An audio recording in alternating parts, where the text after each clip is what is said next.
Before we begin, I want to try an experiment. It will only take 5 seconds.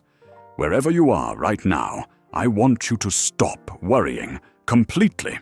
Forget your rent, forget your job, forget that embarrassing thing you said 5 years ago. Just exist in perfect, warm, thoughtless contentment. Ready? Go.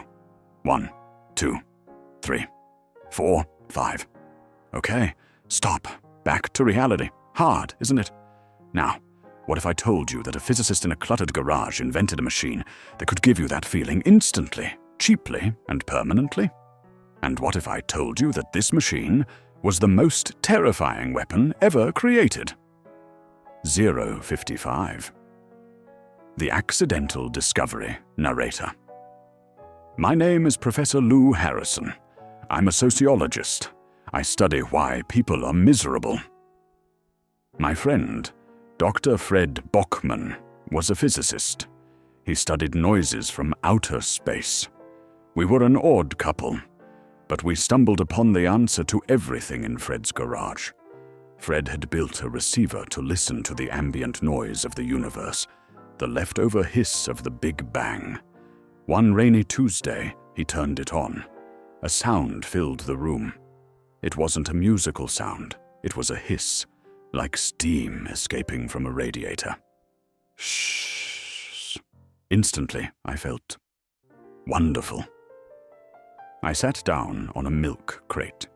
It was the most comfortable seat in human history. I looked at a spiderweb in the corner. It was the most beautiful architecture I'd ever seen. I didn't have a single thought in my head, other than a vague, golden buzz of satisfaction. Fred was slumped over his equipment, grinning like an idiot.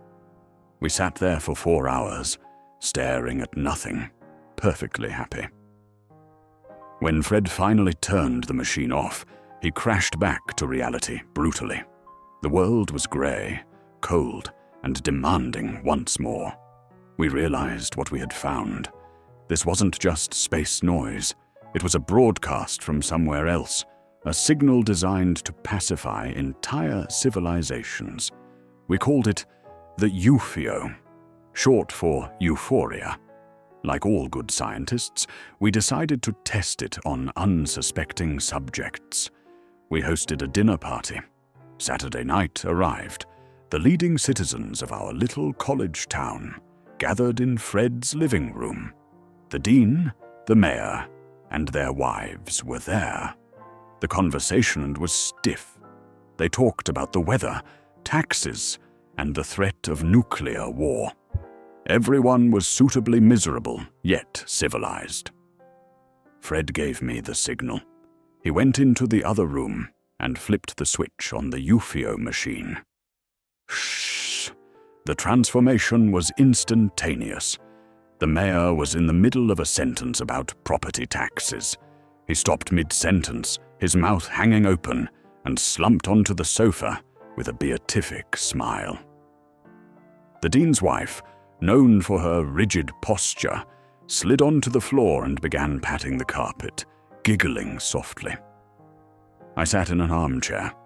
I knew I should take notes, but I couldn't be bothered. Why take notes when everything is perfect? The hours ticked by. The roast beef in the oven burned to a blackened crisp. Smoke filled the kitchen. Nobody moved.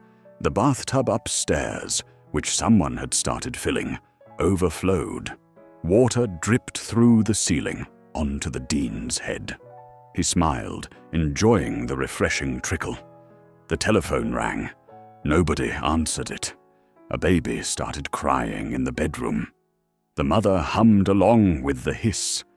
We were a room full of highly educated adults who would have happily starved, burned down the house, or drowned as long as that sound played. We had achieved perfect peace, and it was disgusting. Thank goodness for the power outage. A thunderstorm knocked out the electricity and fried the computer. The aftermath was horrific. Suddenly, the room was filled with smoke, water, crying babies, and confused, angry people suffering from terrible headaches. Our paradise evaporated, leaving behind a soggy, burnt reality. Later that night, Fred and I stood in the garage looking at the machine. We knew we were sitting on a gold mine. We could sell Euphio radios to every household on Earth. No more war, no more anxiety. Just billions of people sitting in their own filth, smiling blissfully until the end of time. Fred looked at me. "Well, Lou, what do we do? Do we save the world with happiness? Or do we destroy the machine and keep the world miserable?" I looked at the Euphio. I wanted to turn it back on so badly that it hurt. "I don't know, Fred," I said. "I think that is the Euphio question."